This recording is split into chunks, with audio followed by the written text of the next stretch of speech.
आजची पुढची बातमी अशी आहे की महाराष्ट्रामध्ये जलसंकट हे फार बिकट होऊन राहिलेलं आहे.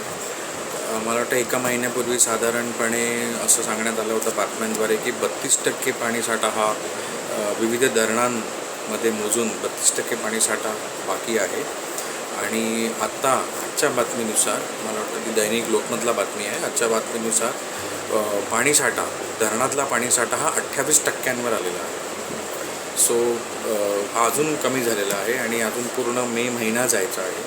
पावसाळा कधी सुरू होणार आहे याच्याबद्दल अजून काही अंदाज नाही आहे. हवामान खात्याने हे सांगितलेलं आहे की पावसाळा हा नेहमीपेक्षा जास्त असणार आहे यावर्षी. It is monsoon will be above normal monsoon. ती फार एक चांगली गोष्ट आहे.